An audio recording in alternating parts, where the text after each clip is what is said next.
ይህ የግሬድ 9 ፊዚክስ ዩኒት 3 ቪዲዮዎች በሙሉ አንድ ላይ ተጠቃለው ወደ 1 ሰዓት ያህል የሚጠጋ የሰጡበት ነው እና ተከታተሉ። አንድ ቦታ ላይ ተቀምጬ ለምሳሌ ይህን ቪዲዮ እየቀረስኩ እንበልና የተቀመጥኩ ወንበር ላይ ተቀምጬ ሳይ እረፍት ላይ ያለው ነው የሚመስለው ወይም አትሬስት ያለው ነው የሚመስለኝ። ምክንያቱም ከጊዜ በኋላ ሳየው ፖዚሽኔ ምንም አልተቀየረም፣ እዛው ያለሁበት ቦታ ላይ ነው ያለሁት እና ሴም ፖዚሽን ኦቨር ታይም ስለማይ አካባቢዬን ሳየው ስላልተቀየረ እዛው ባለሁበት የዛው ወንበሩ ላይ ስለሆነ ያለሁት እረፍት ላይ ያለው ወይም አልንቀሳቀስ ነው የሚመስለኝ። ነገር ግን ምናልባት ጨረቃ ላይ ያለ ሰው እንበልና ቢያይ ጨረቃ ላይ ያለ ሰው ቢያይ ያለሁት መሬት ላይ መሆኑ ይታያል እና መሬት አንድም በራሷ ላይ ትሽከረከራለች፣ አንድም ደግሞ ፀሐይን ትዞራለች እና እንዲሁም በሁለት እየተንቀሳቀሰች ነው ያለችው። በራሷም ዙሪያ ላይ እየተሽከረከረች እየተንከባለለችም ነው እና እንደዚህ እየተንቀሳቀሰ ያለ ነገር ላይ ነው የተቀመጥኩት እና መሬት ስትንቀሳቀስ አብሬ ስንቀሳቀስ ነው የምታየው ከጨረቃ ላይ ላለው ሰው። ምናልባት እንዲህ ሲያይ ነበርኩኝ፣ ትንሽ ቆይቶ ሲያይ ዞር ያለውና የቦታ ለውጥ ስለሚያይ ኢንሞሽን ተብሎ ሊና ይችላል እና ከጨረቃ አንፃር ኢንሞሽን ላይ ሆኛለሁ ማለት ነው። ምክንያቱም የተቀመጥኩበት ነገር ራሱ እየተንቀሳቀሰ ስለሆነ ማለት ነው። እና አንድ ነገር እየተንቀሳቀሰ ነው ወይም አይደለም የምንለው በምናነጻጽርበት ላይ የተመሰረተ ነው እና እዚህ ጋራ ጨረቃ ሪፈረንስ ፍሬም ሆናልናለች። ከጨረቃ አንጻር ነው መሬት ስትንቀሳቀስ የታየ ነው እና ጨረቃ ላይ ሆነን ስለሆነ እሱ የለውጡን ያየ ነው። ሪፈረንስ ፍሬማችን ጨረቃ ሪፈረንስ ፍሬም ሆናልናለች ማለት ነው። እዚህ ጋር ደግሞ ተቀምጬ ደግሞ ራሴን ከወንበሩ ጋር ከአካባቢ ጋር ሳነጻጽር ደግሞ እረፍት ላይ ነኝ ብያለሁ እና እረፍት ላይ ነኝ ያልኩት ከወንበሩ አንጻር ስለሆነ ወንበሩ ሪፈረንስ ፍሬም ሆኖልኛል ማለት ነው እና እንደምመርጠው ሪፈረንስ ፍሬም አይነት ያው ሁኔታ እኔ የተቀመጥኩት ሞሽን ላይ ያለው ወይም የሌለ ሆኖ ሊታየን ይችላል እና እዛ ሪፈረንስ ፍሬማችን ወሳኝ ነው ማለት ነው። ለመምጣት ብንፈልግ አንድም ቀጥታ መምጣት እንችላለን፣ ወደ ግራም ወደ ቀኝም ሳንል ቀጥ ያለ መስመር ይዘን መምጣት እንችላለን። ነገር ግን መንገድ ከሌለ እንደዚህ ቀጥታ መንገድ ከሌለ መንገዳችን ምናልባት አቀበት ወይም ቁልቁለት ካለው እንዲህ እያለ እንመጣ እንችላለን። ወይ ሱቅ መሄድ ከፈለግን እዚህ ጋር ሱቅ ቢኖር በሱቅ አልፈን እንደዚህ መምጣት እንመጣ እንችላለን። ምናልባት ደግሞ በታችኛው በኩል ወንዝ አለ ብንል ያንን ወንዝ ወይም ሐይቅ ነገር አለ ብንል ያንን ሐይቅ ደግሞ አልፈን እንደዚህ ዞረን ልንመጣ እንችላለን እና በሁለቱ ነጥቦች መካከል ያለችው ቀጥተኛዋ መስመር እስካሁን ካየናቸው በሙሉ አጭሯ መንገድ ማለት ነች። ይቺ አረንጓዴዋ መስመር ዲስፕሌስመንት ትባላለች። ዲስፕሌስመንት የሚነግረኝ ከመነሻዬ ምን ያህል ርቄ እንደቆምኩ ነው። አረንጓዴ ዲስፕሌስመንት ይባላል። ዲስፕሌስመንት የሚነግረኝ ከመነሻዬ ምን ያህል ርቄ እንደቆምኩኝ ነው። በእርግጥ የሄድኩት መንገድ ግን ሰማያዊው ማለት ነው፣ እሱ ግን ዲስታንስ ይባላል እና ምን ያህል እንዳቋረጥኩ የሚነግረኝ ዲስታንስ ነው ማለት ነው። ዲስታንስ ሲምቦሉ ኤስ ነው። እስች ጋ ባለችው ኤስ ይመስለኛል። እንደዚህ ኤስ እንለዋለን እና ይሄ ነው የሚባል አቅጣጫ የለውም። አንዴ ወደ ግራ፣ አንዴ ወደ ቀኝ፣ ወደ ላይ በተለያየ አቅጣጫ ይታጠፋል እና ዲስታንስ ስከለር ነው፣ አቅጣጫ የለውም። ይሄ ነው የሚባል። በአንጻሩ ዲስፕሌስመንት ቀጥተኛ መስመር ከመሆኑ ቀጥተኛ መስመር ነው እና አቅጣጫ ሊኖረው ይችላል ነው። እዚህ እሱን ደግሞ ስንጽፍ ቬክተር መሆኑን ለማሳየት ከላዩ ላይ ኤስ ብለን ግን ከላዩ ላይ እንደዚህ እንጽፍ እንችላለን። ሁለት ነገር አድርገን እንጽፍለታለን ማለት ነው እና ዲስታንስ እና ዲስፕሌስመንትን ስናነሳስር ብናነሳስራቸው አንድም አንዳቸው አቅጣጫ ያላቸው ዲስታንስ አቅጣጫ የለውም፣ ስኬለር ነው። ዲስፕሌስመንት ደግሞ አቅጣጫ ያለው ባለኮፍያው ቬክተር ነው እና እንደዚህ እንል እንችላለን። ሌላው ደግሞ ዲስፕሌስመንት ሁሉ ጊዜ አጭሩ መንገድ ነው።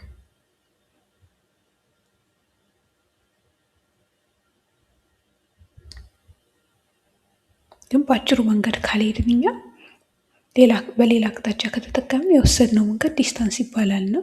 ዲስታንስ የወሰድነው መንገድ ነው። አጭሩ ሊሆን ይችላል፣ ረጅሙ ሊሆን ይችላል። ማንኛውም መንገድ የወሰድነው ዲስታንስ ይባላል። የወሰድነው መንገድ ምንም ሳንተጣጠፍ ቀጥታ ሆኖ ቢሆን ኖሮ ዲስታንሳችን ልክ ከዲስፕሌስመንታችን እኩል ርቀት በሁለቱ መካከል ያለችው ርቀት ብቻ ትሆን ነበር ማለት ነው። የወሰድነው መንገድ ዲስታንስ ይባላል። የሄድንበት መንገድ አጭሩ መንገድ ደግሞ ዲስፕሌስመንት ይባላል እና ዲስታንስ ከዲስፕሌስመንት ወይ ይበልጣል ወይ ይረዝማል ወይ ደግሞ እኩል ነው።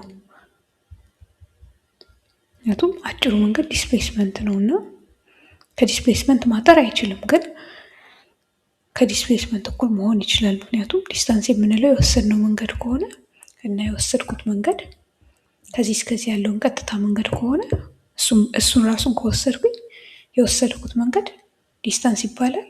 አጭሩ መንገድ ደግሞ ስለሆነ ያው መንገድ ዲስፕሌስመንት ይባላል እና በዛ ጊዜ እኩል ይሆናሉ። አጭሩ መንገድ ከወሰድኩ እኩል ይሆናሉ። አጭሩ መንገድ ካልወሰድኩኝ ግን አጭሩ መንገድ ዲስፕሌስመንት የሆነና እኔ የወሰድኩት ዲስታንስ እኔ የሄድኩበት መንገድ ዲስታንስ ይባላል ማለት ነው።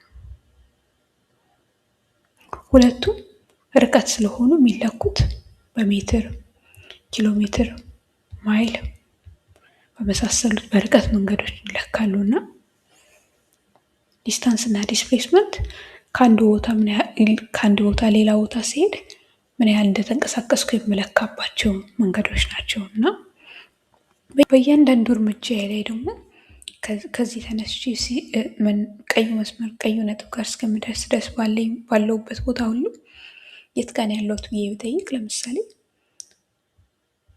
እዚች ጋር ስደርስ የት ጋር ነኝ ያለው የት ጋር እንዳለው ለማወቅ ብፈልግ ፖዚሽኔን እየጠየቅኩ ነው ማለት ነው። ያለሁበትን ማወቅ ስፈልግ ፖዚሽን ማለት የት ጋር ነው ያለሁት ብዬ እንደመጠየቅ እየጠየቅኩ ነው ማለት ነው እና ፖዚሽኔ ምንድን ነው ሲባል የት ጋር ነው ያለሁት የሚለውን ነው የሚነግረኝ ማለት ነው። የት ጋር እንዳለ ይነግረኛል። አንድ መንገደኛ ወይም አንድ ነገር የት ጋር እንዳለ የሚነግረን ፖዚሽን ይባላል እና እሱን ለማወቅ ወይም በቁጥር ለማስቀመጥ እሱን ከመነሻችን ላይ ተነስተን እንደዚህ ግራፍ ብንሰራ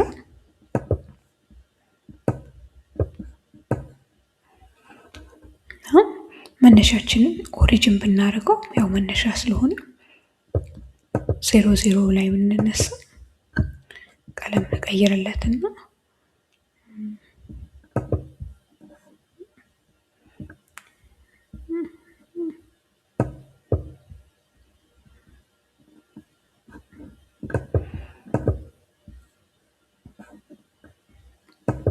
ምናልባት ነጭ ሳይሻል አይቀርም እንዲያርገን እንደዚህ ብንሰራ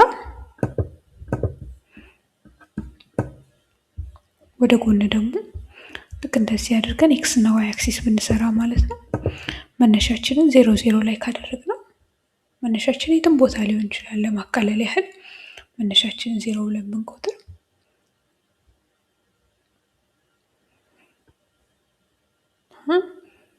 ወደ ላይ ዋይ አለ፣ ወደ ቀኝ ኤክስ አለና እዚች የያዝናት ነጥብ ጋር ስንት መሆናችንን ማወቅ ከፈለግን በኤክስ አቅጣጫ ስንት እንደተንቀሳቀስን እንዲሁም በዋይ አቅጣጫ ስንት እንደተንቀሳቀስን በማየት ለምሳሌ እዚህ አካባቢ ላይ 1 2 3 ብለን እንደዚህ ግራፍ ስለሚሆን ኖሮ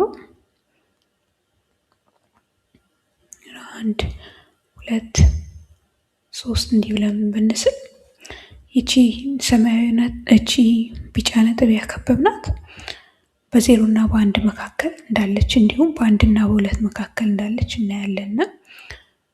እዚህ ጋር ስንል በኤክስ አቅጣጫ 0.5 ግማሽ ማለት ነው። ከአንድ ያነሰ ቦታ ወደ ቀኝ ተንቀሳቅሰን እንዳለን፣ በዋይ አቅጣጫ ደግሞ በ1 እና በ2 መካከል ምናልባት አጠጋግተን 1.5 ብንለው ፖዚሽናችን 0.5 1.5 ነው ማለት ነው። እንዲህ ብለን ማለት እንችላለን ማለት ነው። እና ፖዚሽናችንን ስንናገር የምንናገረው በኤክስ እና በዋይ መልክ ሊሆን ይችላል ማለት ነው። ምን ያህል ዲስታንስ በምን ያህል ታይም በምን ያህል ጊዜ እንደሸፈነን የሚነግረን ነውና ይኸውም ረጅም ርቀት በትንሽ ጊዜ ውስጥ ብናቋርጥ ወይም ብንሸፍን ስፒዳችን ከፍ ያለ ይሆናል ወይም ፈጥነን ሄደናል ማለት ነው። ለትንሽ ዲስታንስ ደግሞ ትልቅ ሰፊ ጊዜ ቢወስድብን ቀስ እያልን የተራመድነው ወይም ስፒዳችን ዝቅተኛ ነው እንላለን ማለት ነው። እና ምን ያህል እንደፈጠን ይነግረናል ማለት ነው። ዲስታንስ በሜትር ይለካል።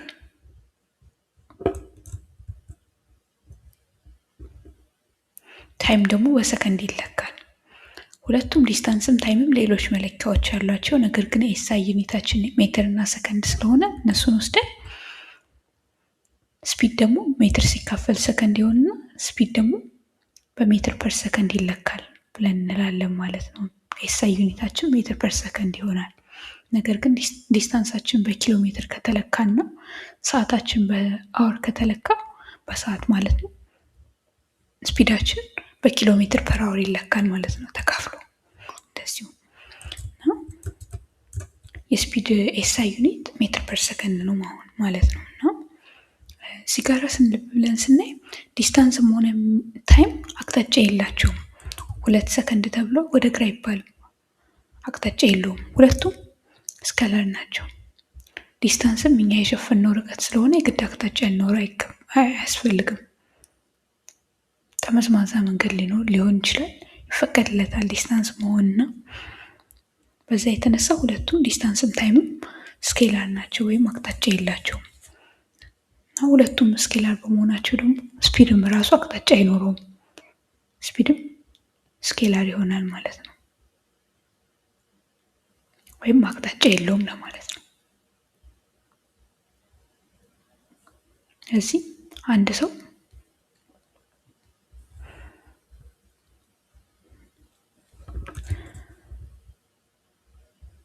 በ2 ሜትር በሰከንድ እየሮጥኩ ፍጥነቴ 2 ሜትር በሰከንድ ነበር ወደ ትምህርት ቤት ስመጣ ሊል ይችላል። እና አቅጣጫ ማስገባት አይኖርበትም ማለት ነው። 2 ሜትር ፐር ሰከንድ ወደ ሰሜን ገባ ወይም ወደ ደቡብ እንደዚህ ወደ ግራ ወደ ቀኝ ሄድኩ ማለት አይጠበቅበትም። ቁጥሩን ብቻ ከተወልን ፍጥነቱን እናውቃለን ማለት ነው።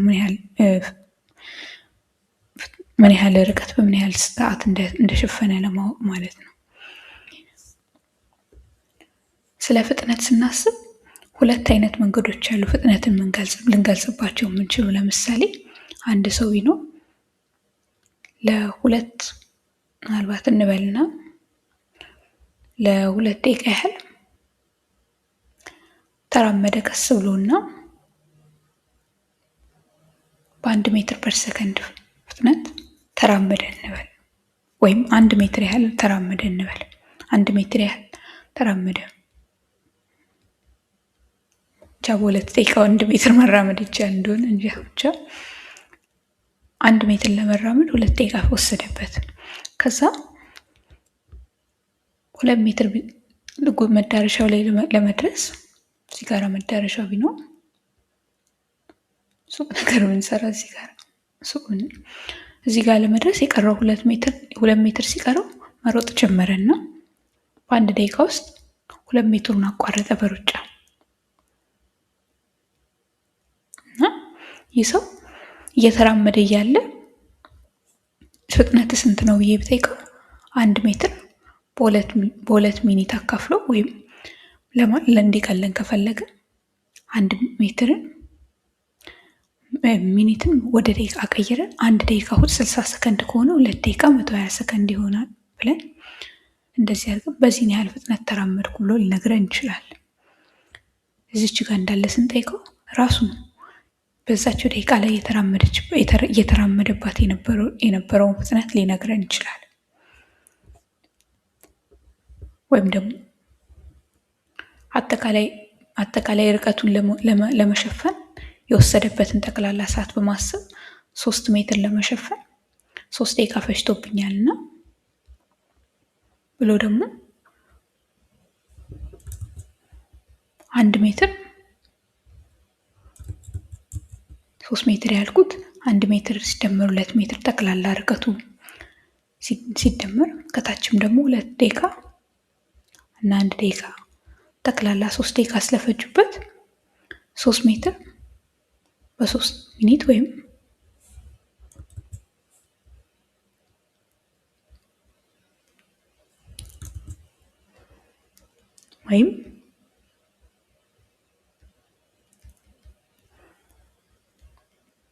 1 ሜትር በየደቂቃው 1 ሜትር እንደመጓዝ ያህል ማለት ነው። 3 እና 3 እንደዚህ ተካሉ አቃለን ስናስቀምጠው እንዲህ ብሎ ሊናገር ይችላልና አጠቃላይ ጉዞውን አስቦ ከሆነ የተናገረው የሰጠን አማካዩ ስፒዱን ነው፣ አማካይ ፍጥነቱ ነው። በአጠቃላይ ጉዞ ምን ያህል ርቀት በምን ያህል ጊዜ እንደሸፈነ ከነገረን አቬሬጅ ስፒዱን ነገረን ማለት ነው። እና አቬሬጅ ስፒዱን ሲነግረን የዚህ ጋር ቶታል ዲስታንሱን ፈልጎ ቶታል ዲስታንስ ጠቅላላ በወሰደበት ታይም ወይም በቶታል ታይም አካፍሎ ቶታል ዲስታንስ ሲካፈል ቶታል ታይም በማድረግ አጠቃላዩን ርቀት ለመውሰድ ምን ያህል ጊዜ እንደፈጀበት ነግሮናል። እዚህ ጋር ደግሞ በግራ በኩል ደግሞ ሲራመድ የነበረውን ፍጥነት ብቻ በመግለጽ አጠቃላዩን ሳይሆን በዛች ቅጽበት የነበረውን ፍጥነት ሲነግረን ኢንስታንቴነስ ወይም ቅጽበታዊ ፍጥነት ነገረን ማለት ነው። ኢንስታንቴነስ ፍጥነት ወይም በዛች ሰዓት ላይ የነበረን አጠቃላይ ጉዞውን ሳያስተውል አጠቃላይ ጉዞውን ሳይገነዘብ በዛች በተጠየቀባት ደቂቃ ላይ የነበረውን ከነገረን ኢንስታንቴነስ ስፒድ ነገረን እንላለንና ኢንስታንቴነስ ስፒድ የሚነግሩ መሳሪያዎች ምናልባት የመኪና መሪ አጠገብ የመኪናውን ፍጥነት የሚነግረን ስፒዶሜትር ኢንስታንቴነስ ወይም በዛች ደቂቃ ያለውን ስፒድ ነው የሚነግረን። አጠቃላዩን አስተውሎ አይደለም። ግን ራሳችን ይሄን ያህል ጊዜ ለመውሰድ ከቤት ስነሳ በዚህ ሰዓት ነበር የተነሳሁት፣ እዚህ ጋር ስደርስ በዚህ ሰዓት ላይ ደረስኩ ብለን አጠቃላይ አማካይ አቬሬጅ ስፒዳችንን ማግኘት እንችላለን ማለት ነው። ቬሎሲቲ ደግሞ ምን ያህል ዲስፕሌስመንታችን በተወሰነ ጊዜ ውስጥ ምን ያህል እንደተቀየረ የሚነግረን ነው እና ይህም አንዳንድ ጊዜ ተጽፎ ቼንጅ ኢን ዲስፕሌስመንት እቺ ትራያንግል ምልክት ቼንጅ ማለት ነች እና ዲስፕሌስመንት ደግሞ ሲጻፍ ኤስ ተብሎ ከላዩ ላይ ቀስት ወይም አንዳች ባር ነገር ምልክት ነገር ይደረግለታል ቬክተር ስለሆነ ማለት ነው። በተወሰነ ጊዜ ውስጥ የጊዜ ልዩነት ውስጥ ወይም ጊዜ ከአንድ ተነስቶ 5 ሰከንድ ላይ እስኪደርስ ለምሳሌ በዛች ውስጥ በ4 ሰከንድ ውስጥ ማለት ነው። በዛች 4 ሰከንድ ውስጥ ምን ያህል ዲስፕሌስመንት የተቀየረ የሚለውን የሚነግረኝ ነው። እና ዲስፕሌስመንት አቅጣጫ ያለው ስለሆነ ከዲስፕሌስመንት በመውረስ ይህም አቅጣጫ ያለው ነው የሚሆነው። ቬሎሲቲ ቬክተር ነው ማለት ነው። ይኸውም አቅጣጫ ያለው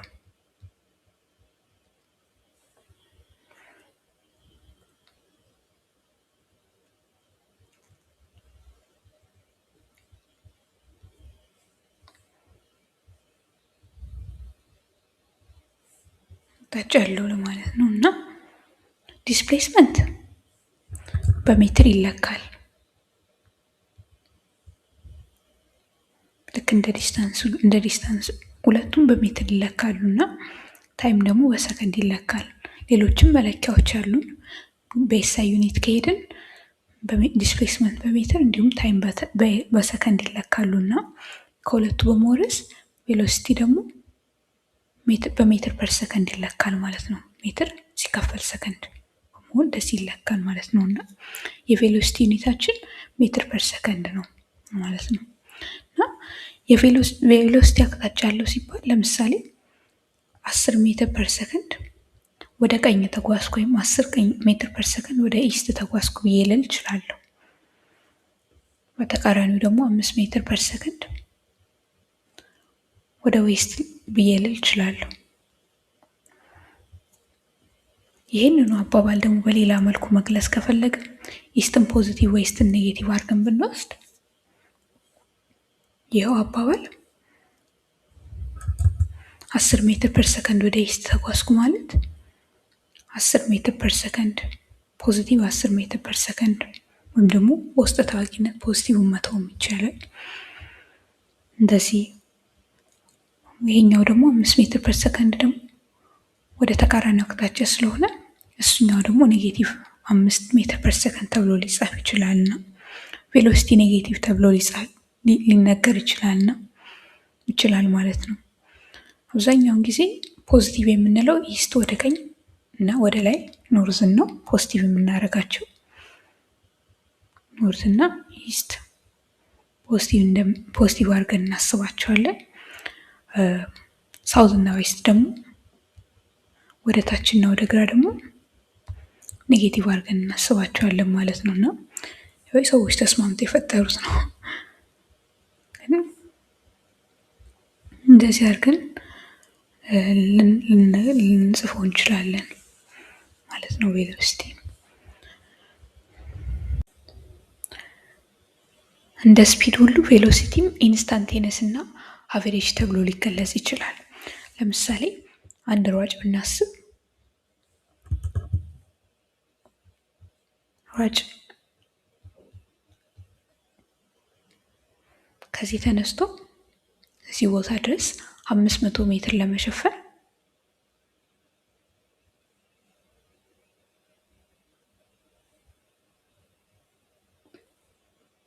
500 ሜትር ለመሸፈን ምናልባት 50 ሰከንድ ፈጀበት እንበል፣ ቁጥሩን ለማቅለል ቶሎ እንዲካፈል ማለት ነው። እና 50 ሰከንድ ቢፈጅበት 500 ሜትር ለመሮጥ በጣም ትልቅ ፍጥነት ነው። ግን እንበልና ይሄን እንውሰድና 500 ሜትር በ50 ሰከንድ ቢሮጥ ብለን እንውሰድና እዚህ ጋራ ቬሎሲቲውን ለማግኘት አንደኛ ምን ያህል ርቀት በምን ያህል ፍጥነት በምን ያህል ጊዜ እንደፈጀ እንደወሰደ እናያለን። 500 ሜትር በ50 ሰከንድ ተጠናቋል። ከዛ ደግሞ አቅጣጫው እናያለን። አቅጣጫው ደግሞ ወደ ላይ ሄደው ከዚህ ጋር ተነስቶ ወደ ላይ ሄዷልና ምናልባት ኖርዝ እንለው እንችላለን። ኖርዝ ካልነው ይሄንን 500 ሜትር በ50 ሰከንድ ወደ ሰሜን አቅጣጫ ተሩጧል ማለት ነው። እና ይኸውም ቬሎሲቲያችን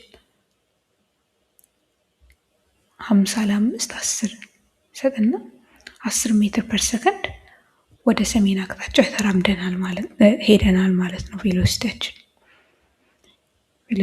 ያው ነው ተገኝቷል ማለት ነው። ነገር ግን ስለ ሰው ይህ አማካይ ፍጥነት ነው። እንግዲህ አጠቃላይ ርቀት በአጠቃላይ ሰዓት አካፍለን ያገኘነው ነው። ነገር ግን የሰው ሰውነት ስናስበው ወዲያው ተነስቶ እንደ መሮጥ አይጀምርም። ትንሽ የሆነች ያለች የምናሟሙቅበትና መጀመሪያ ላይ ትንሽ ቀስ እንላለን እና ከዛ እየፈጠን ሄደን በደንብ ፈጥነን ወደ ላይ እስከ መጨረሻው ድረስ እናጠናቅቃለን እና እቺ መጀመሪያው አካባቢ ላይ እየሮጠ እያለ ያን ሰው ፍጥነቱን ለመለካት ሞክር ወይም ብጠይቀው በአንድ መልኩ የእጅ ሰዓት ምናምን በማድረግ ለመለካት ሞክር ፍጥነቱ ምናልባት ከ10 ሜትር ያነሰ ነው የሚሆነው። ምክንያቱም ገና አልተሟሟቀም እና ምናልባት ሲገራ 8 ሜትር ፐር ሰከንድ አካባቢ ወይም 5 ሜትር ፐር ሰከንድ ሁላ ሊሆን ይችላል። 5 ሜትር ፐር ሰከንድ አካባቢ ሊሆን ይችላል። እስኪ የመጀመሪያው ፓርት ላይ ገና እስኪሟሟቅ ያለችባት ላይ እና አቅጣጫው ወደ ሰሜን ነው። እዚች ጋራ የመጀመሪያው የሆነች ነጥብ ነጥለን አውጥተን በዚህ ሰዓት ላይ ብለን ስንል ይሄ ኢንስታንቴነስ ይባላል። ኢንስታንቴነስ ቬሎሲቲ ይባላል። አንድ ነጥብ ወስነን ስላየን ማለት ነው። በዚህ ሰዓት ላይ ሯጩ ምን ያህል እየሄደ ነው ብለን በእጅ ሰዓት ወይም በአንድ ነገር ብንለካ ያቺን ደቂቃ ስለለካን ኢንስታንቴነስ ስፒድ ይባላል።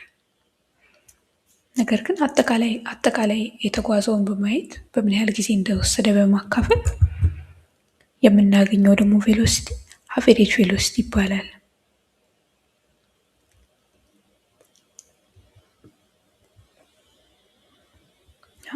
አቨሬጅ ቬሎሲቲያችን 10 እንዲመጣ እዚህ ጋር ከ10 ያነሰ ካለን ምናልባት ከዚህ የቀሩት ቦታዎች ላይ ከ10 ትንሽ ከፍ ያለ ምናልባት 11 ሜትር ፐር ሰከንድ እንደዚህ የሮጥን ሊሆን ይችላል እና አሁንም ወደ ሰሜን አቅጣጫ እንደዚህ ብለን እናስባለን እና አብዛኛውን ጊዜ ቅርታ እዚህ ጋር ስፒድ ይላል አቅጣጫ ካለው ቬሎሲቲ ነው ኖርዝ ስላልን ማለት ነው። አብዛኛውን ጊዜ የምናስበው ስለ አማካይ ቬሎሲቲ ነው፣ ስለ አቨሬጅ ቬሎሲቲ ነው። ነገር ግን እንደዚህ ኢንስታንቴነስ ቬሎሲቲ ደግሞ ማወቅ እንችላለን ማለት ነው። የሚቀያየር በእንቅስቃሴያችን ላይ የሚቀያየር ቬሎሲቲ ካለን ደግሞ ለምሳሌ መኪናን ብንወስድ የሚቆም የሆነው በተወሰነ ጊዜ ያህል በተወሰነ ፍጥነት ሲጓዝ ቆይቶ መዳረሻው ጋር ሲደርስ ይቆማል እና ቀስ ብሎ ፍጥነቱን ካበረደ በኋላ ይቆማል። ሲሄድ የሄደ የነበረበት በፍጥነቱን ከመቀነሱ በፊት 10 ሜትር ፐር ሰከንድ ትንሽ እንጨምርለትና 30 ሜትር ፐር ሰከንድ ወደ ቀኝ እየሄደ ቢሆን ከትንሽ ጊዜ በኋላ እያቆመ ሲመጣ መጨረሻ ላይ ለማቆም ወይም 0 ሜትር ፐር ሰከንድ ላይ ከመድረሱ በፊት ወይም 0 ሜትር ፐር ሰከንድ ላይ ቢደርስ መኪናውን ሲያቆም ሲጋራ ፍጥነታችን ቀነሰ ማለት ነው እና ከ30 ተነስቶ 0 ላይ ወረደ እና ፍጥነታችን በምን ያህል እንደተቀያየረ ለማወቅ ብንፈልግ ለማቆም ስንት ደቂቃ እንደፈጀብን ካየን በኋላ ለማቆም ምናልባት 3 ደቂቃ ፈጀብን ወይም 3 ደቂቃ ፈጀብን እያንዳንዱ ደቂቃ 60 ሰከንድ ከሆነ 3 ጊዜ 60 አድርገን 1 ደቂቃ 60 ሰከንድ ስለሆነ ማለት ነው 180 ሰከንድ ፈጀብን ማለት እንችላለን ማለት ነው። 180 ሰከንድ ፈጀብን 180 ሰከንድ ፈጀበት ከ30 ሜትር ፐር ሰከንድ ወደ 0 ለመውረድ እና በምን ያህል እንደተቀያየረ ለማድረግ ወይም ሬት ኦፍ ቼንጅ ኦፍ ቬሎሲቲያችን ለማወቅ እንፈልግ አክሲለሬሽንን ወይንም ሬት ኦፍ ቼንጅ ኦፍ ቬሎሲቲ እንፈልጋለን ማለት ነው።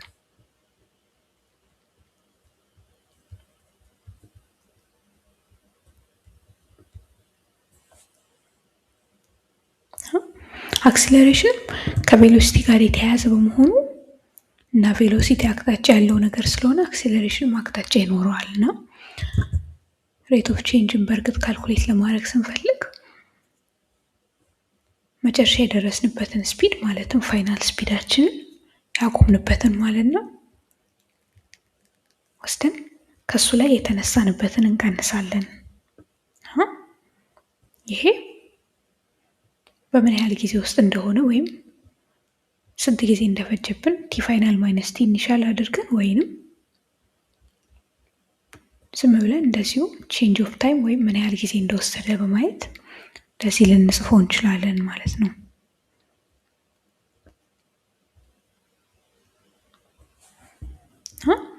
ፎርሙላችንን ስናይ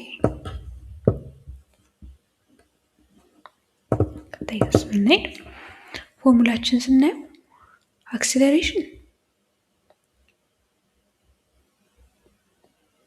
እዚህ ጋር ቀስት ማድረግ ጥሩ ነው። ቬሎሲቲ ስለሆነ የያዝን ያለ ነው። ፋይናል ማይነስ ቪ ኢኒሻል ኦቨር ቼንጅ ኢን ታይም ወይም ታይም ቴክን ካልን በኋላ ቼንጅ ኢን ታይም ወይም ታይም ቴክን ካልን በኋላ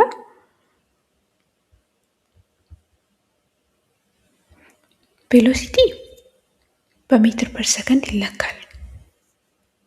ታይም ራሱ ደግሞ በሰከንድ ይለካል እና የአክሲለሬሽን ዩኒት የሚሆነው ሜትር ፐር ሰከንድ ሲካፈል ሰከንድ ወይንም ሜትር ፐር ሰከንድ እንደዚህ አድርገን ገልብጠን ስናባዛው ሜትር ፐር ሰከንድ ሲባዛ ዋን ፐር ሰከንድ ይሆንና ሜትር ሲባዛ ሲካፈል ሰከንድ ስኩዌር ይሰጠናል ማለት ነው እና የአክስለሬሽን ዩኒት ሜትር ፐር ሰከንድ ስኩዌር ሆኖ እናገኘዋለን። ቬክተር ስለሆነ ደግሞ አቅጣጫ ይኖረዋል ማለት ነው።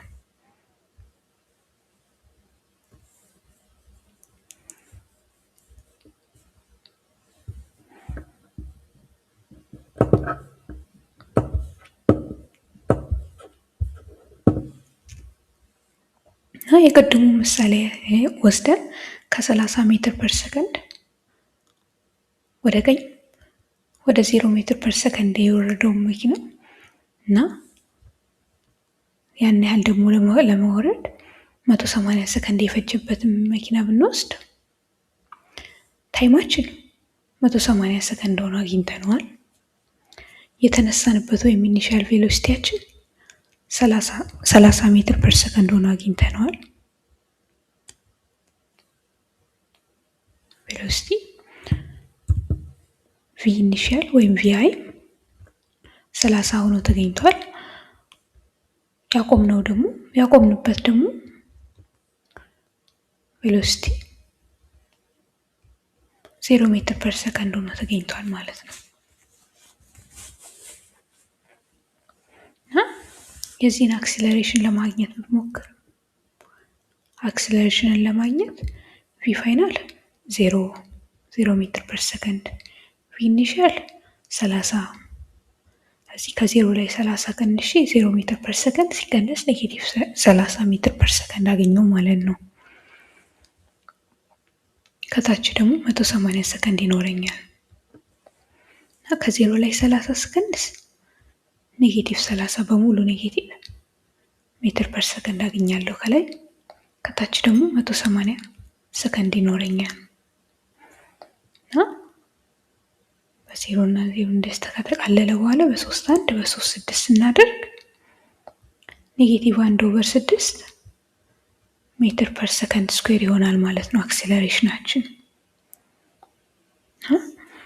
ቬሎሲቲያችን የያዝነው መንገድ ወደ ቀኝ ነበርና ወደ ቀኝ ከሆነ ቀኝን ብዙ ጊዜ እንደ ፖዚቲቭ እንቆጥረዋለን ኢስት ስለሆነ ማለት ነው። ቀኝና ወደ ላይ እንደ ፖዚቲቭ ይቆጠራል። ፖዚቲቭ ተነስቶ ኔጌቲቭ ላይ አልደረሰም እና ቬሎሲቲያችን ፖዚቲቭ ነበረ። አክሲለሬሽናችን ግን ኔጌቲቭ ሆኖ ተገኝቷል እና ቬሎሲቲ እና አክሲለሬሽን ሁልጊዜ አንድ አይነት ሳይን ላይኖራቸው ይችላል ማለት ነው። አንዱ ፖዚቲቭ ሆኖ ሌላው ኔጌቲቭ ሊሆን ይችላል ማለት ነው። ዩኒፎርም ሞሽን የሚባለው ኮንስታንት ቬሎሲቲ ያለበት ሞሽን ነው። ይኸውም ስፒዳችን ሳይቀየር ኮንስታንት ስፒድ ላይ ዘን ለምሳሌ በ2 ሜትር ፐር ሰከንድ እየሄድን ከነበረ እስከ መጨረሻው ድረስ በ2 ሜትር ፐር ሰከንድ ከሄድን ካልቀያየን ነው 3 ወይም 1 ወይም 4 እንደዚህ እያደረግን ካልሄድን ኮንስታንት ስፒድ አለን ማለት እንችላለን። እና ኮንስታንት ስፒድ ብቻም ደግሞ አይደለም ኤንድ ሁለቱም ያስፈልጋሉ ዩኒፎርም ለመባል ኤንድ ስትሬት ዳይሬክሽን ዋን ዳይሬክሽን ወይም ኖ ዳይሬክሽን ቼንጅ አቅጣጫ ሳይቀየር ማለት ነው። ለምሳሌ መኪና ብንወስድ መኪና ሁልጊዜ ወደ ኋላ የሚሄድ ነው የሚመስለው ብቻ ወደ ቀኝ የሚሄድ መኪና ብንወስድ በእያንዳንዱ ፍጥነቱ ሁልጊዜ 30 ሜትር ፐር ሰከንድ ቢሆን አቅጣጫ ሳይቀይር ፊቱን ሳያዞር ወደ ላይ ወደ ታች እንደዚህ ሳይል 30 ሜትር ፐር ሰከንድ እንዳለ ከቀጠለ ይሄ ሞሽን ዩኒፎርም ሞሽን ይባላል። ቬሎሲቲው ስላልተቀየረ ማለት ነው። ቬሎሲቲው አንድ ወጥ ስለሆነ ማለት ነው። ቬሎሲቲው አንድ ወጥ ከሆነ ደግሞ የጀመርንበት ቬሎሲቲ ካቆምንበት ቬሎሲቲ ጋር እኩል ይሆናል ወይም ቪ ኢኒሻል ከቪ ፋይናል ጋር እኩል ይሆናል ነው። አክሰለሬሽን ምንም አይኖረንም ማለት ነው። አክሰለሬሽናችን ዜሮ ነው የሚሆነው ምክንያቱም ቬሎሲቲያችን አልተቀየረም። እና ዩኒፎርም ሞሽን በሁለት መልኩ ሊገለጽ ይችላል። አንድም ኮንስታንት ቬሎሲቲ ነው በማለት ወይም ደግሞ አክሰለሬሽናችን ዜሮ ነው በማለት ልንገልጸው እንችላለን። ኖ አክሰለሬሽን ኢኳልስ ቱ ዜሮ።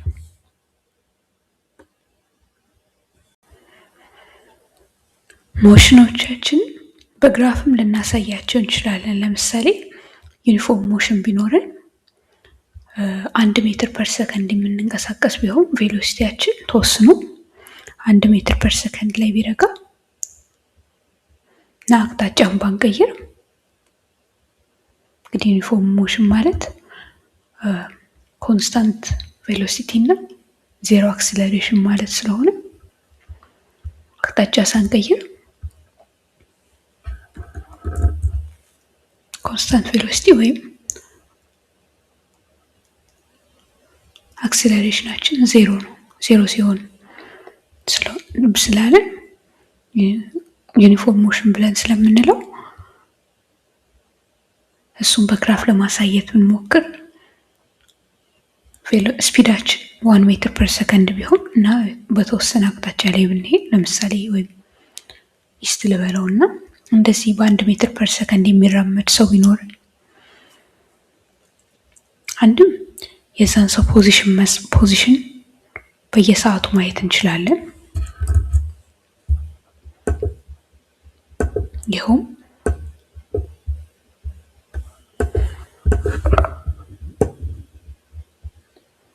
ፖዚሽን ቨርሰስ ታይም አድርገን ስንስል ማለት ነው።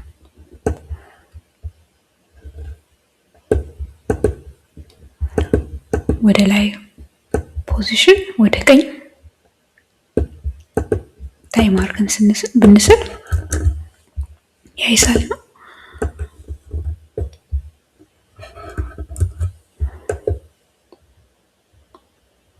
እና 1 2 3 4 አድርገን በዚህ ጋራ በቀኝ በላይ ወደ ላይ ቨርቲካሊ ፖዚሽን ብንስፍ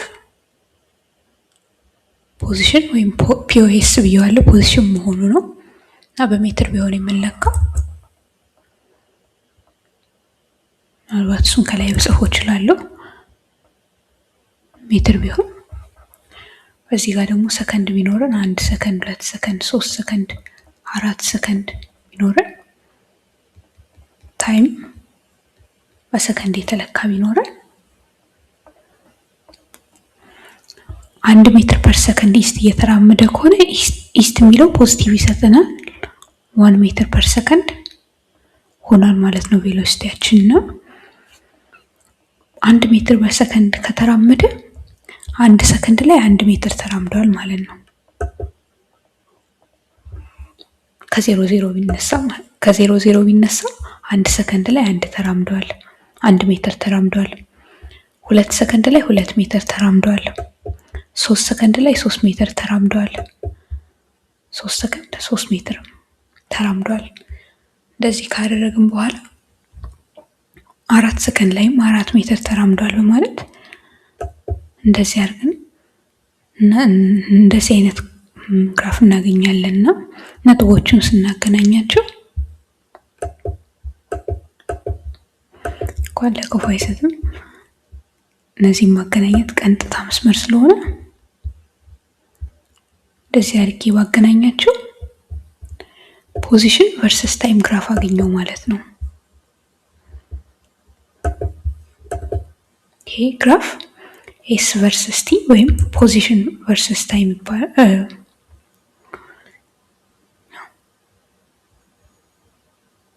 ቨርሰስ ቲ ወይም ፖዚሽን ቨርሰስ ታይም ወይም ኤስ ቨርሰስ ቲም ተብሎ ይጠራል። ዲስታንስ ቨርሰስ ታይም ነው እና እንደዚህ አይነት ግራፍ አገኘው ማለት ነው። የዩኒፎርም ሞሽን ለዩኒፎርም ሞሽን ፖዚሽኑን ከኤክስ ከታይም ጋር ሳነጻጽረው እንደዚህ አይነት ግራፍ ይሰጠኛል ማለት ነው። ቀጥታ መስመር የሆነ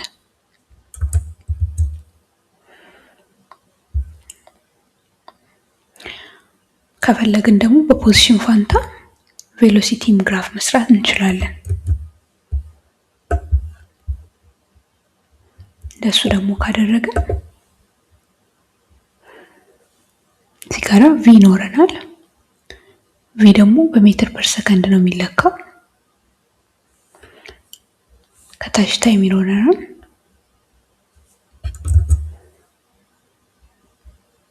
ታይም ደግሞ በሰከንድ ይለካል ማለት ነውና 1 ሰከንድ 2 ሰከንድ 3 ሰከንድ 4 ሰከንድ ቢኖረኝ ወደዚህ ደግሞ 1 ሜትር ፐር ሰከንድ 2 ሜትር ፐር ሰከንድ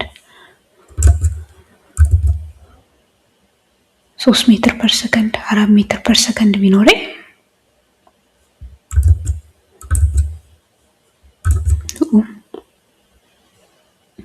3 4 እንደዚህ ቢኖረኝ ለዩኒፎርም ሞሽን ለዚህ ለተሰጠኝ ሞሽን 1 ሜትር ፐር ሰከንድ ለሚለው 1 ሜትር በሰከንድ ለሚራመደው ሰው ስሰጥ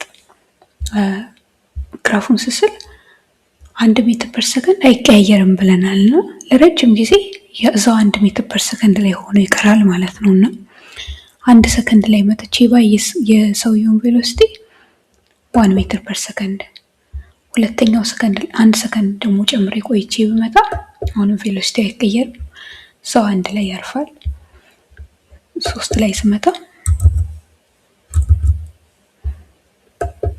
3 ሰከንድ ላይ ደግሞ ስመጣ አሁንም 1 ይሆናል። 4 ሰከንድ ላይ ስመጣ አሁንም መልሶ 1 ይሆናል ነው። እነዚህን መስመሮች ባከታተል እነዚህን ነጥቦች ባከታተል ቪቲ ወይም ቬሎሲቲ ታይም ግራፍ ምን እንደሚመስል ማየት እችላለሁ።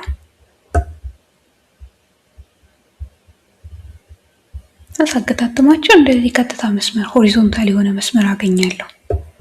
የማይጨምር የማይቀንስ ማለት ነው። ወደ ላይም ወደ ታችም የማያጋድል መስመር አግኝቻለሁና ቪቲ ግራፍ ለዩኒፎርም ሞሽን እንደዚህ አይነት ቅርጽ አለው ማለት ነው። አይጨምርም አይቀንስም፣ ባለበት ይረጋል ማለት ነውና ይሄ ቪቲ ግራፍ ይባላል ወይም ቬሎሲቲ ታይም ግራፍ መሆኑ ፈለግን እንዲማረግ እንችላለን። ፖዚሽንን መሳል እንችላለን። ከሰዓት ጋር ፖዚሽንን መቆጣጠር እንችላለን። እንዴት እንደሚጨምር እንደሚቀንስ እንደሚረጋ ለማየት ቬሎሲቲያችንን መቆጣጠር እንችላለን። ይጨምር እንደሆነ ይቀንስ እንደሆነ ይረጋ እንደሆነ ለማየት። ከዛም በተጨማሪ ደግሞ አክሰለሬሽናችንንም ማየት እንችላለንና አክሰለሬሽናችንን ደግሞ እንሳል ብንል በተመሳሳይ እንደዚህ አይነት ቅርጽ አመጣና ከታች ታይም ይኖረኛል። በየሰዓቱ በየሰከንዱ እዚህ ጋር በሰከንድ ስለለካው በየተወሰነ ጊዜው አክስለሬሽኑ ስንት እንደሚሆን ማየት ብፈልግ 1 2 3 4 ሚል ቢኖረኝ እና ይሄኛው አክስለሬሽን ነው በየሰዓቱ ስንት እንደሚሆን ለማወቅ የፈለኩት። ዩኒቱ ደግሞ የአክስለሬሽን ዩኒት ሜትር ፐር ሰከንድ ስኩዌር ነውና አስቀበለ ጥሩ ሳይሆን አይቀርም። ሜትር ፐር ሰከንድ ስኩዌር ዩኒቱ ማለት ነውና እንደዚህ አድርገን ከሳልን በኋላ ለዚህ ለተሰጠን ሞሽን ዩኒፎርም ሞሽን ነው 1 ሜትር ፐር ሰከንድ ይንቀሳቀሳል። እንዲሁም ስፒዱ ቬሎሲቲ አይቀየርም ኮንስታንት ነው ብለናልና ቬሎሲቲ ካልተቀየረ ደግሞ አክስለሬሽን አይኖረንም ወይም አክስለሬሽናችን ዜሮ ነው የሚሆነው። ስለዚህ ደቂቃ 1 ላይ መጥቼ አክስለሬሽኑን ብፈልግ አክስለሬሽን ዜሮ ነው፣ ምንም ወደ ላይ አልተነሳም። ደቂቃው ሰከንድ 2 ላይ መጥቼ ብመለከት አክስለሬሽን አሁንም ዜሮ ነው። ሰከንድ 3 ላይ ዜሮ ተመሳሳይ፣ ሰከንድ 4 ላይ ዜሮ እስከመጨረሻው ቬሎሲቲ ካልተቀየረ አክስለሬሽን አይኖረኝም እና እነዚህ ነጥቦች ባገናኛቸው እንዲህ አይነት ግራፍ አገኛለሁ።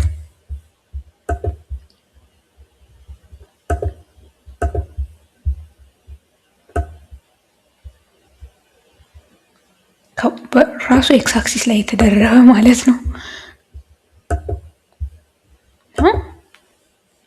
ለዩኒፎርም ሞሽን አክስለሬሽን ዜሮ ስለሚሆን ሁሉ ጊዜ አክስለሬሽን እና ታይምን አድርጌ ስሰራ ኤቲ ግራፍ ይባላል። ይሄ ኤቲ ግራፍ ስሰራ ሁሉ ጊዜ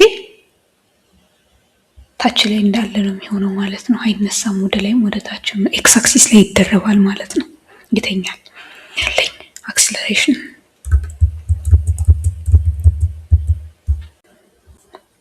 አንድ ሞሽን በፈለግነው መልኩ እንደዚህ ከሶስቱ በአንዱ ልንገልጸው እንችላለንና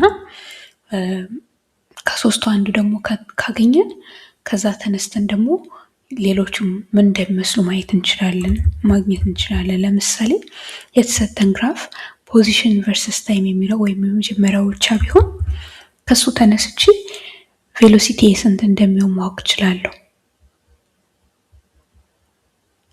ይኸው ይህን የምናደርገው እዚህ ጋራ የዚህን መስመር ስሎፕ ስንት እንደሆነ ለማወቅ ብፈልግ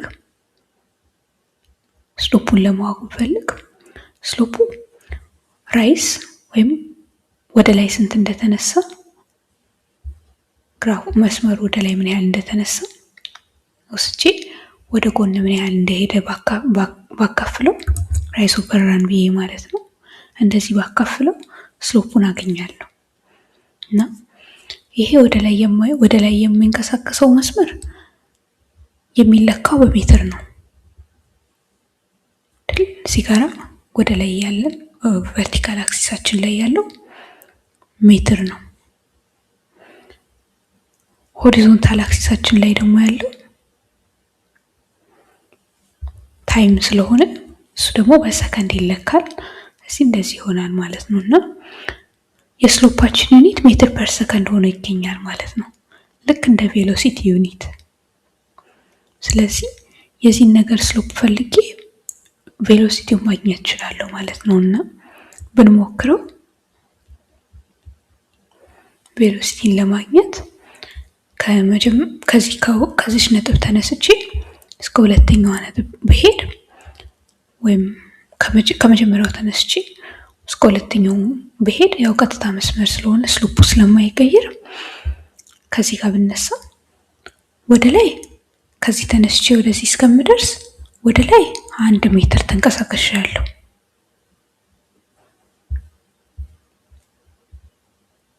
ከመጀመሪያ ነጥብ እስከ ሁለተኛ ነጥብ እስከምደርስ ማለት ነው። ወደ ላይ 1 ሜትር ተንቀሳቅሻለሁ።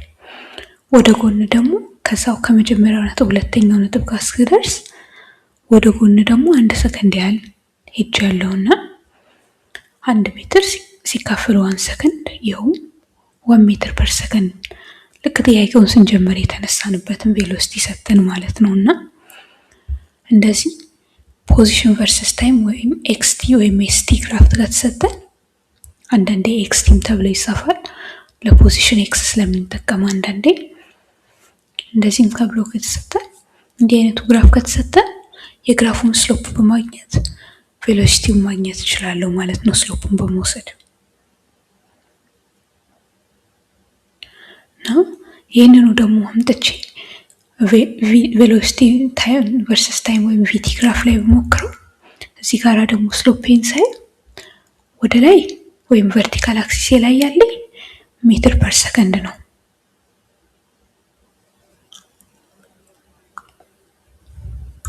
ዩኒቴ ስንት እንደሚሆን ለማየት ማለት ነው። እና ሆሪዞንታሊ ላይ ደግሞ ያለኝ ሰከንድ ነው። ስሎፕ ደግሞ ራይዝ ኦቨር ራን ስለሆነ የስሎፕ ዩኒት ሜትር ፐር ሰከንድ ኦቨር ሰከንድ ይሆንና ይሄ ደግሞ ሲካለል ሜትር ፐር ሰከንድ ስኩዌር ወይም የአክሰለሬሽን ዩኒት ይሰጠኛል ማለት ነው። እዚህ ጋራ ቪቲ ግራፍ ላይ ስሎፑን በፈልግ አክሰለሬሽኑን እናገኛለሁ ማለት ነው። እና የተሰጠን ጥያቄ ላይ የሰራነው ዩኒፎርም ሞሽን ወይም አክሰለሬሽኑ ዜሮ የሆነበትን ነው እና አክሰለሬሽኑ ዜሮ ካገኘው እዚህ ጋር ይሰራል ማለት ነው። መንገድ ያዝነው መንገድ ነው። ብንሞክረው ስሎፑን ፈልገን ከአንድ ነጥብ ወደ ሌላ ነጥብ እስክንሄድ ወደ ላይ ምን እንደተነሳን እንዲሁም ወደ ጎን ምን ያህል እንደተነሳን ነው የምናየውና ከመጀመሪያው ነጥብ ወይም ከዚህኛው ነጥብ ከአንድ ሰከንድ ላይ ካለችው ነጥብ 2 ሰከንድ ላይ ወዳለችው ነጥብ ጋር እስከደርስ ድረስ የፈለግነው መውሰድ እንችላለን። ይሄም ቀጥታ መስመር ስለሆነ ስሎፑ አይቀያየርም እና ከሰከንድ 1 ወደ ሰከንድ 2 ብሄድ ከሰከንድ 1 እስከ ሰከንድ 2 1 ሰከንድ ተራምጃለሁ ከታች። ወደ ላይ ደግሞ ምንም ያህል አልተነሳውም።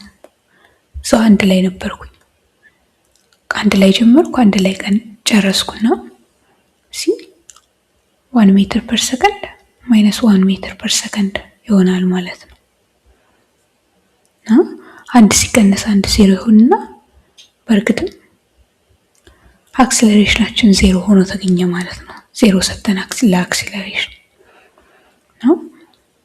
እንደጠበቅነው የቪቲ ግራፍ ስሎፑ ሲፈለግ አክሰለሬሽን ይሰጠናል ማለት ነው። እና ነገሩ ፖዚሽን ቬሎሲቲ አክሰለሬሽን እያለ ነው የሚሄደው እና የፖዚሽን ግራፍ ስሎፕ ቬሎሲቲ የቬሎሲቲ ግራፍ ስሎፕ አክሰለሬሽን ይሰጣልና እንደዚህ አድርገን አንዱ ሲሰጠን ሌላው ማግኘት እንችላለን። እና አንድ ጊዜ ደግሞ አክሰለሬሽናችንን ካገኘን በተመሳሳይ እንደዚሁ አክሰለሬሽን እና ታይም የሚል መዋቅር ሰርተን ውቅር ሰርተን ውቅር ነው የሚባለው በአማርኛ ብቻ እንደሱ ሰርተን አክሲስ ሰርተን አክሰለሬሽናችን ስንት እንደሆነ በየሰከንዱ መጻፍ እንችላለን ማለት ነው።